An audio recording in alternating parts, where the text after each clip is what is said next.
창세기 3장 15절 말씀부터 봉독합니다.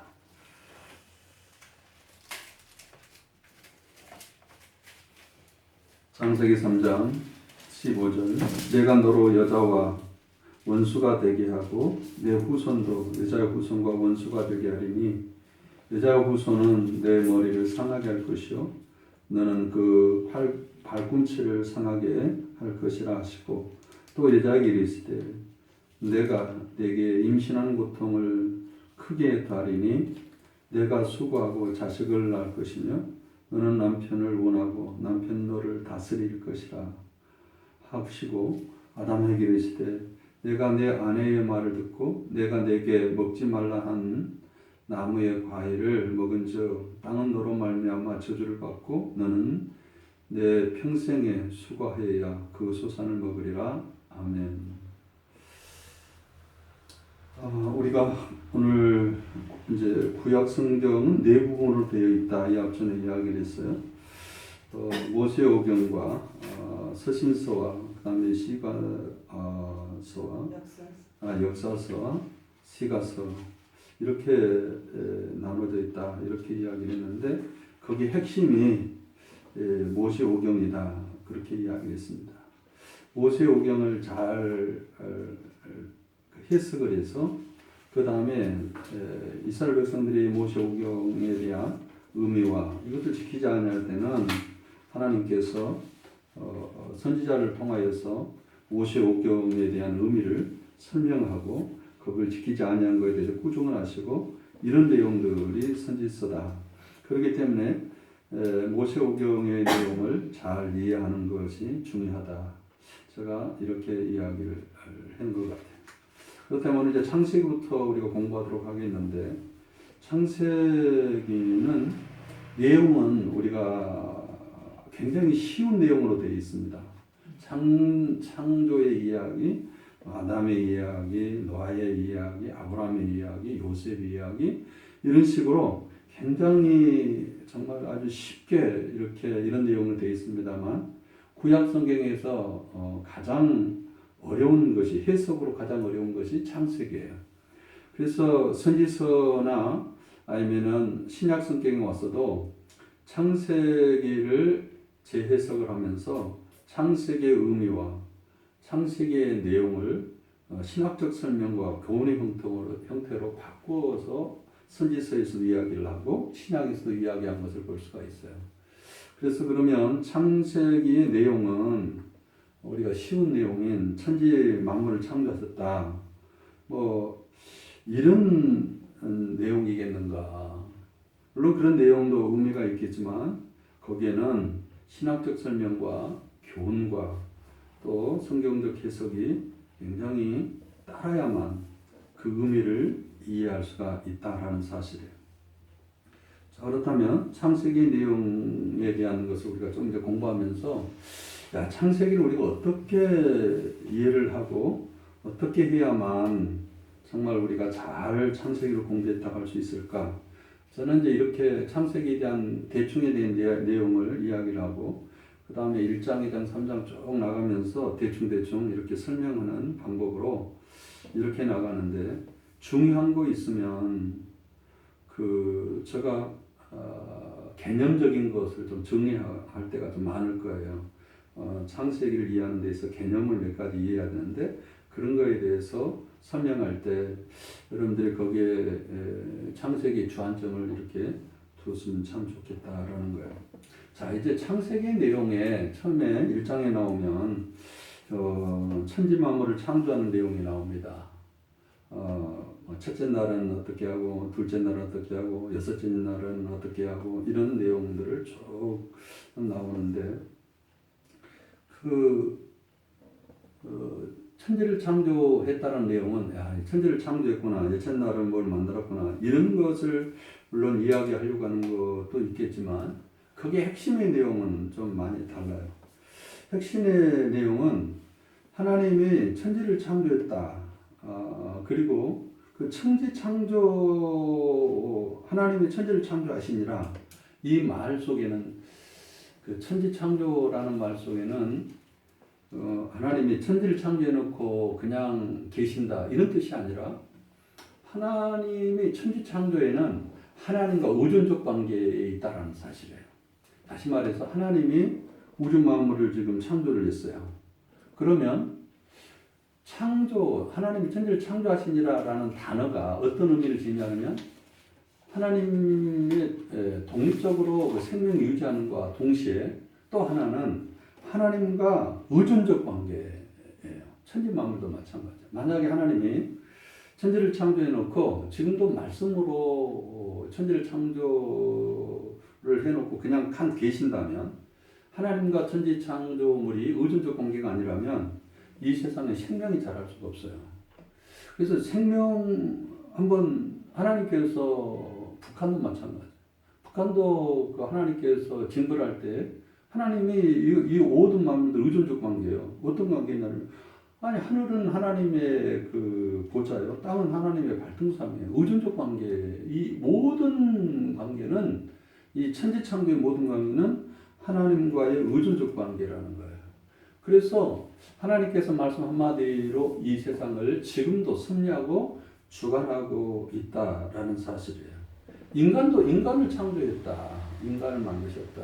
하나님이 인간을 만드실 때 먼지를 가지고 뭐 흙을 만들라고 거기에 생긴 흙 부르는 것이 아니라 원소인 먼지를 가지고 하나님께서 말씀을 통하여 자기 생기를 불어넣었다라는 사실이에요. 인간의 창조도 마찬가지예요. 하나님과 독립적으로 우리가 생명을 갖고 있지만 그러나 이 생명이 유한해요. 하나님과 유기적인 관계에서만 이 생명이 계속적으로 보존돼요. 만약에 이 세상이 하나님의 생명과 하나님의 질서와 하나님의 다스림과의 독립적인 존재라면 이 세상의 지구가 가만히 있질 않아요. 이 세상에는 막 파악이 되고 난리가 났을 거예요. 이 모든 하나님이 지으신 모든 세계, 하나님의 나라는 하나님과 의존적 관계에 있다는 거예요. 그것이 창세기 1장에서 신학적 의미로서 우리에게 보여주는 거예요. 그래서 창세기 읽을 때 천지를 창조했다 이것이 아니라 하나님의 말씀으로 천지를 창조했고 말씀으로 인간을 창조했다. 그렇기 때문에 하나님의 의존적 관계는 말씀을 통하여서 천지를 창조하시고 말씀을 통하여 운행하시고 우리도 구원받은 모든 백성들도 말씀을 통하여서 구원을 받고 말씀으로 재창조되는 그런 것들을 1장에서는 이렇게 이제 이야기를 하고 있다. 이런 내용들. 그러니까 천지 창조의 내용들 이런 걸 보면 이제 이런 내용들이 재해석 우리가 창세기를 재해석하는 이야기. 두 번째의 천지 창조에 대한 이야기를 우리가 좀 다룰 텐데 아담에 대한 이야기를 보면 아담과 하와의 이야기는 참 이소 이야기처럼 아담이 선악과를 다 먹었다네. 그러나 이런 내용에 대한 창세기 읽으면 굉장히 쉬운 내용이에요. 그렇죠? 그런데 아담과 하와의 이야기는 해석을 요구하고 있어요. 그러니까 로마서를 읽을 때도 아담과 하와의 재해석을 하고 이사야서도 재해석을 하고 요한계시록도 아담에 대한 이야기를 재해석을 하게 돼 있어요. 그러면 아담이 재해석을 왜 했을까? 아담이 말이지 그냥 선악과를 따먹고 이 나쁜 놈이네 그래갖고 우리한테 죽음을 줬네 이런 것만을 이야기하려고 한 것이 아니에요. 그런 것이 아니라 아담을 통해서 하나님께서 하나님의 세계, 하나님의 나라를 이루려고 하는 하나님의 영광을 드러내려고 하는 부르심으로부터 시작이 돼요. 그래서 아담의 부르심은 하나님의 영광, 하나님의 의존적 삶, 그 천지 만물의 면류관이었던 인간을 만들어서 하나님의 영광을 드러내려고 하나님의 그 뜻, 하나님의 계획, 하나님의 섭리, 이 모든 걸 인간을 통하여서 하나님은 물론 하나님이 섭리하시고 창조하시고 주관하시고 이런 것은 인간이 없어도 지금 인간이 노력을 안 해도 인간이 오히려 파괴를 하고 그런다 할지라도 이 세상은 하나님의 주권 하에서 하나님의 다스림 안에서 이 우주가 좀 돌아가고 있어요. 그렇지만 하나님은 인간을 통하여서 하나님의 살아계심과 하나님의 영광을 드러내시길 원했다라는 거예요. 그것이 뭐냐? 아담의 부르심이에요. 아담의 부르심. 그 다음에 아브라함의 부르심도 마찬가지예요. 아브라함의 부르심도 그 하나님께서 말씀을 통하여 새롭게 태어날 자녀들이 어떻게 하나님의 의존적 삶을 가지고 하나님의 영광을 드러낼 것인가 라는 것을 드러낸 내용이에요. 자, 그렇다면 이제 창세기에는 아브라함의 부르심이 있고 노아의 부르심이 있고 아브라함의 부르심이 있고 이런 모든 부르심의 내용들이 그 이야기처럼 이렇게 전개되어 가고 있어요. 이 내용은 뭐냐면 하나님의 구원의 성격, 하나님은 어떻게 우리를 구원하실지에 대한 성격을 굉장히 잘 드러내준다. 이렇게 이야기할 수가 있겠어요. 자, 아까 이야기했잖아요. 아담이 범죄를 했어요. 그리고 아담이 선악과를 따먹어서 이제 죄를 지어서 인간이 범죄를 했지만 하나님께서 그 하나님의 영광이 하나님의 살아계심을 드러내지 못했지만 그러나 하나님께서 우리를 구원하실 계획을 가지고 있죠. 그것을 누구한테 이야기하면 사탄한테 이야기를 한 거예요. 뱀한테. 뱀의 머리를 뱀한테 15절에 보면 뱀한테 대한 내용이죠. 14절부터 여호와 하나님이 뱀에게 이르시되 내가 이렇게 하였은즉 내가 모든 가축과 들의 모든 짐보다 더욱 저주를 받아 배로 다니고 살아있는 동안 흙을 먹을지니라. 그 다음에 내가 너를 여자와 원수가 되게 하고 내 후손도 여자 후손과 원수가 되게 하리니 여자의 후손은 내 머리를 상하게 할 것이요. 여기 여자의 후손은 뭐예요? 예수 그리스도이죠. 여기에 보면 모든 것이 예수 그리스도 통일되게 하는 것이죠. 예수 그리스도의 십자가, 예수들의 여자의 후손. 자, 그러므로 아담의 이야기는 썩과를 따먹었다 이런 내용이 아니라 우리를 구원하실 예수 그리스도를 잘 보여주는 내용이에요. 그러니까 우리가 아담의 이야기에서 무엇을 봐야 되냐면 예수 그리스도 우리의 구원의 성격이 어떤 것인지 그리고 우리의 삶이 어떤 것인지 이제 인간의 삶은 사탄의 후손과 원수가 되어서 늘 사탄과 싸우는 거예요. 그죠? 그리고 결정적인 것은 아담의 후손, 하와의 후손, 여자의 후손인 예수 그리스도가 사탄의 머리를, 뱀의 머리를 쳐 부숨으로 인해서 우리의 구원이 이제 시작되는 것을 볼 수가 있어요.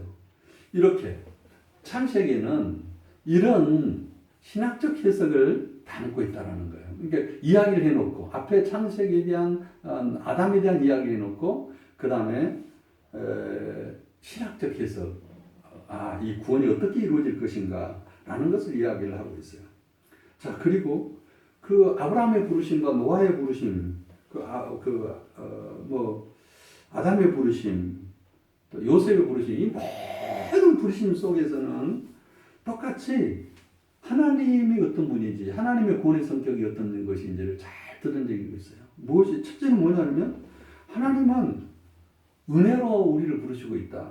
아담도 자격이 없어요. 노아도 자격이 없어요. 아브라함도 자격이 없어요. 아브라함도 이방인, 갈대아 우리에서 그런 우상을 섬기는 그 이방인의 그 사람을 자격이 없는 자를 부르시고 그 사람들에게 하나님의 구원의 약속을 주시고 구원하시는 그런 우리의 구원의 성격이 뭐냐면 은혜라. 그걸 드러내주고 있고 또 하나는 뭐냐면 하나님은 신실한 분이다. 하나님은 자격이 없는 사람인데 자격이 없는 사람이 구원 얻을 때까지 아담도 그렇고 노아도 그렇고 아브라함도 그렇고 구원 얻을 때까지 끝까지 하나님의 구원의 약속이 성취될 때까지 그걸 섭리하시고 역사하시고 신실하게 주관하신 것을 볼 수가 있어요. 그래서 그 성경에 보면 노아의 부르심, 아브라함의 이야기, 노아의 이야기, 요셉의 이야기, 야곱의 이야기 이 모든 가운데는 하나님의 구원이 어떻게 성취되고 어떻게 이루어지는가를 잘 설명해주고 있는 내용이에요. 그것은 뭡니까 이솝 이야기처럼 그런 내용이 아니라 하나님의 구원이 어떤 것인가를 이야기해주고 있어요. 자, 그러면 하나님의 구원이 어떻게 이루어질까? 하나님의 구원이 어떻게 이루어질까요? 그것은 하나님의 구원은 어떻게 이루어지냐면 하나님은 우리를 약속, 언약을 통하여서 구원이 이루세요. 이상하잖아요. 아니 아담의 범죄하자마자 예수 그리스도를 여자 후손 예수 그리스도 딱 보내가지고 2000년, 3000년 이렇게 보낼 것이 아니라 예수님 딱 보내가지고 그냥 사탄의 머리를 상하게 그 다음에 구원을 딱 주시면 얼마나 좋겠어요. 그러나 이렇게 하나님이 어떤 분인지 구원의 성격이 무엇인지 하나님께 인간을 어떻게 다루고 계시는지 그리고 인간들이 하나님의 그 구원의 언약 속에서 어떻게 반항하고 어떻게 하나님의 뜻을 이루어가면서 인간이 아무리 반항해도 하나님은 또 은혜 주시고 사랑하시고 이런 것이 어떻게 이루어지는지 이것은 사실은 신비예요. 신비. 그러니까 이것을 어떤 사람은 그래요. 아니 아담이 범죄하자마자 그냥 딱 예수 그리스도 십자가를 보내가지고 거기서 다음에 올 모든 이후의 세대들은 다 구원받게 하면 얼마나 좋습니까? 라고 이야기하는데 그런 것은 그 구원에 대한 하나님의 구원에 대해서 잘못 이해하기 때문에 그래요. 그래서 하나님은 언약을 통하여서 이루어가고 있어요. 하나님의 구속을 이루시고 있다라는 사실이에요. 그러면 아담의 언약, 성경에는 창세기 아담의 언약, 노아의 언약, 아브라함의 언약 이런 언약이 있는데 이런 언약은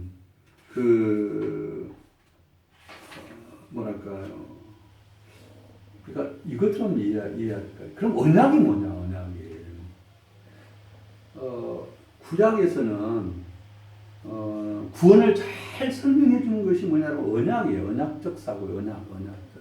예수님 십자가에 돌아가셨어요. 그럼 우리 죄를 십자가에 돌아가셨습니다. 이렇게만 해석하면 얼마나 좋겠어요.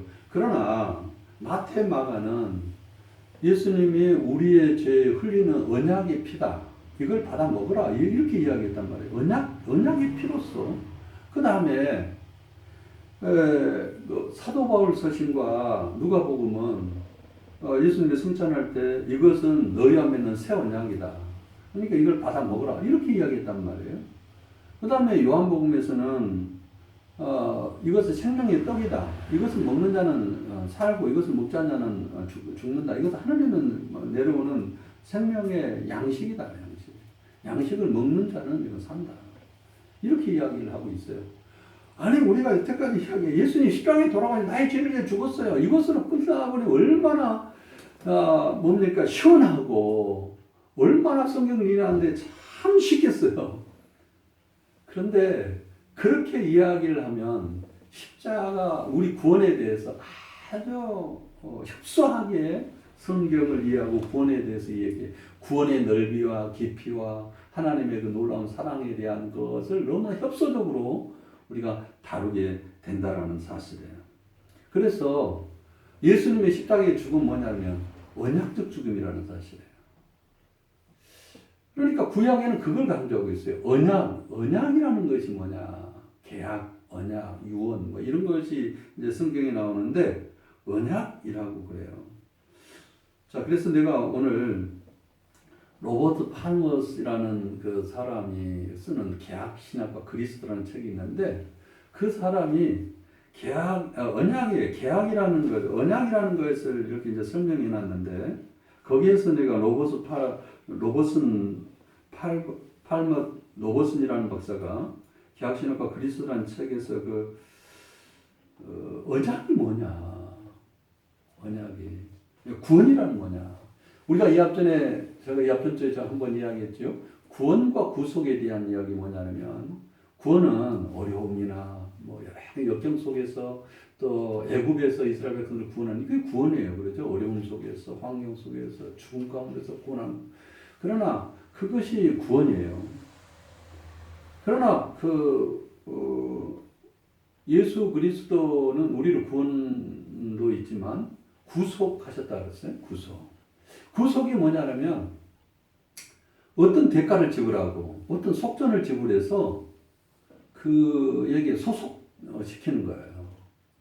소속시키는 거. 이게 구속이에요.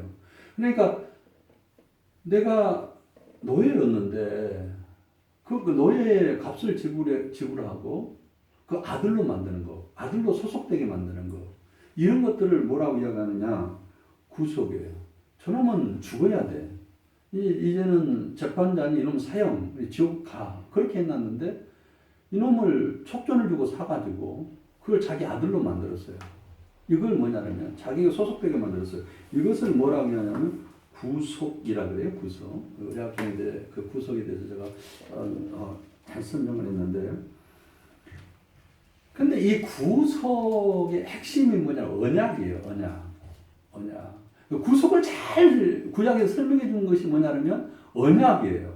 그러니까 어떤 속전을 사가지고 돈을 지고 값을 지불해가지고 하나님의 자녀로 만드는 거, 사탄의 자녀에서 나를 속전을 지불해서 하나님의 자녀로 만드는 거, 이것을 구약에서는 이 구원을 구약에서는 뭐라고 이야기하느냐면 언약이다 이렇게 설명하고 있단 말이에요. 언약이다. 그러니까 언약을 모르면 구원을 잘 몰라요.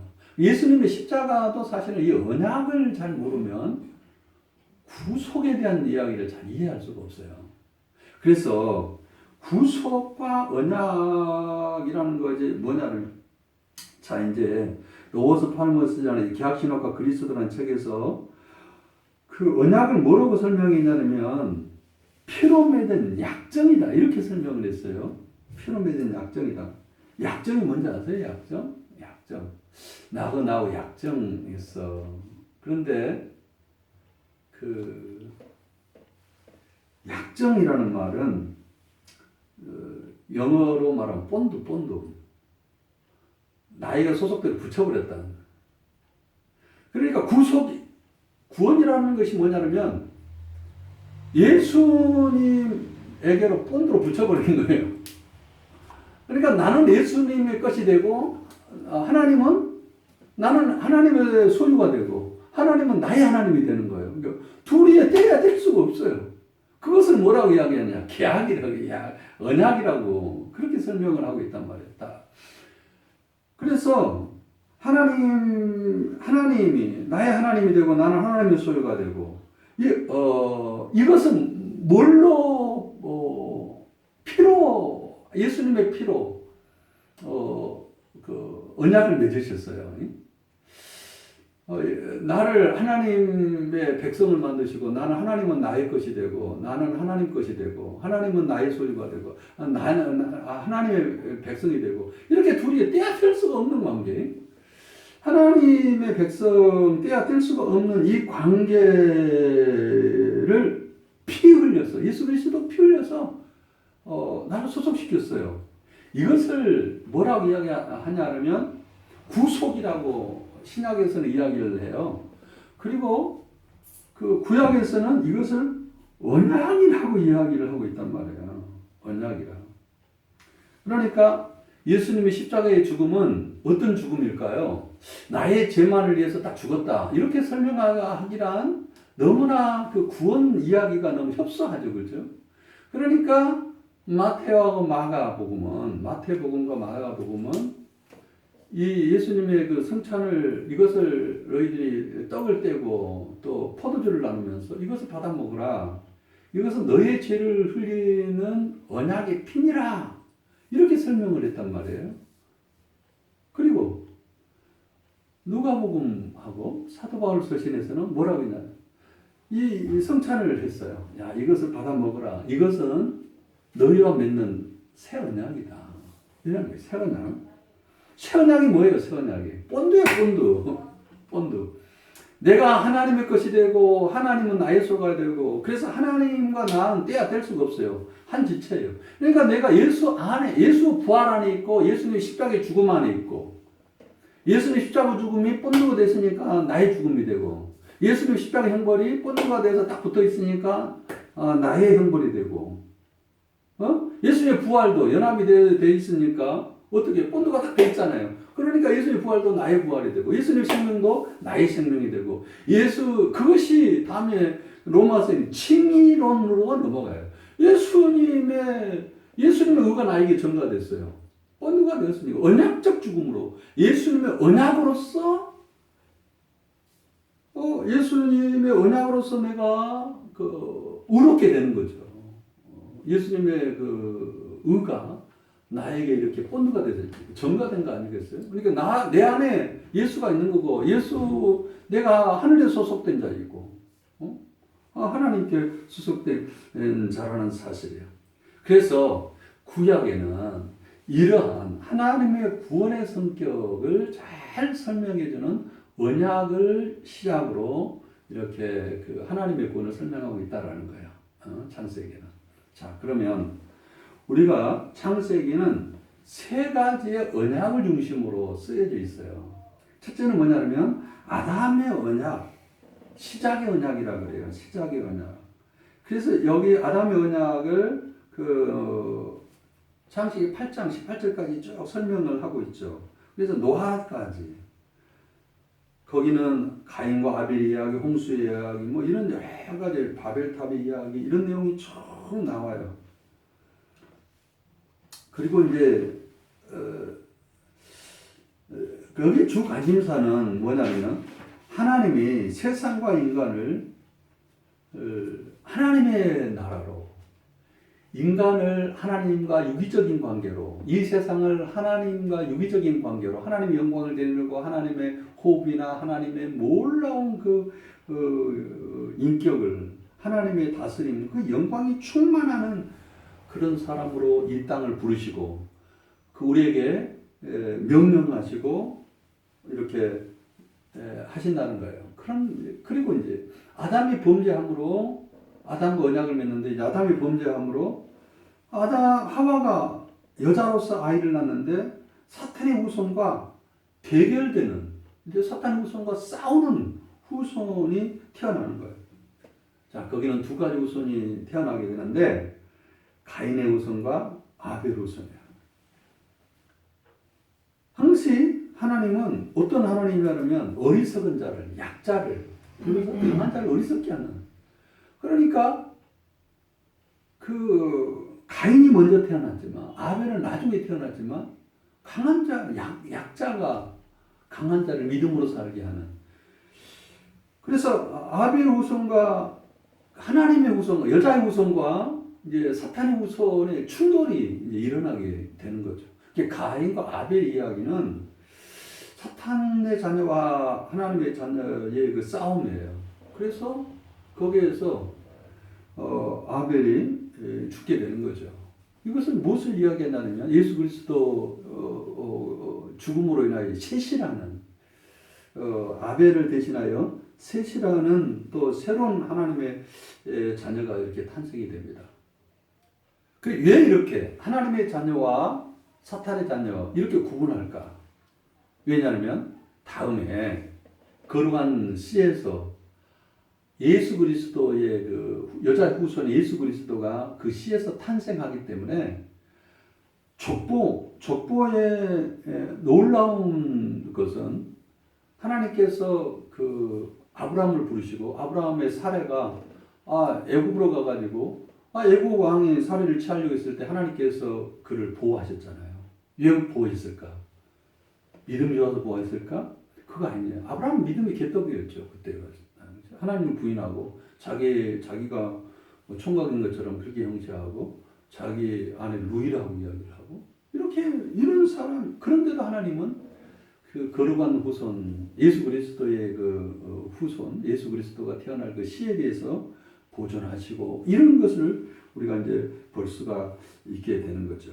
그러나 이것이 다음에는 창세기 8장에서까지는 혼합이 되어버려요.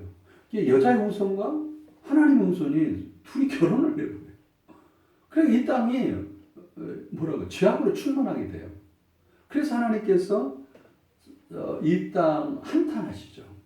다시 그 다음에 노아를 부르시고 노아를 통하여서 그의 족속을 통하여서 이 땅을 또 새롭게 하기를 원하는데 안 되죠. 그러니까 또 아브라함을 부르시고 아브라함을 부르시는 그 역사는 항시 어디를 초점을 두고 있냐면 예수 그리스도, 여자 후손 예수 그리스도가 우리를 구속하시고 본도로서 우리와 연합시키는, 우리와 하나님의 세계, 하나님과 우리가 연합되어서 우리가 하나님 백성이 되는 것에 초점을 맞추고 이렇게 흐르고 있다는 거예요. 자, 이런 내용들이에요. 자, 그렇다면 창세기의 내용을 쭉 우리가 이해를 하게 되면, 창세기는 굉장히 쉬운 내용이지만 창세기의 내용을 좀 이렇게 공부를 하다 보면 창세기에서 모세오경까지 성경 전체를 이해하는 핵심이 있어요. 아, 이래서 선지자가 이걸 책망했구나. 아, 이렇게 살면 안 되었구나. 이런 믿음을 가지고 살아야 됐구나. 이런 언약적 사고를 가지고 이렇게 살아야 됐구나. 이런 것을 이해할 수가 있는 거예요. 만약 이것을 요셉이 이야기처럼, 야곱의 이야기처럼 이렇게 창세기를 이해해 버린다면, 아, 내가 창세기 내용을 잘 이해했어. 아무리 창세기를 잘 이해하겠어도 거기에서 우리에게, 하나님께서 우리에게 주시려고 하는 구속과 그 언약에서 주려고 하는 그 하나님의 그 구원의 풍성함을 우리는 창세기를 통하여 얻지는 못할 것 같아요. 그렇기 때문에 우리는 창세기를 통하여서 이런 것을 쭉 알아야 된다라는 사실이에요. 자, 오늘은 이 창세기의 그 주된 핵심들이 어떤 것인지 쭉 이야기를 했는데, 오늘 여기까지만 하고 다음 주부터는 이제 창세기 1장에서부터 시작해가지고 쫙하니 나가면서 하나님의 은혜를 받는 귀한 시간 될 것입니다. 기도하겠습니다.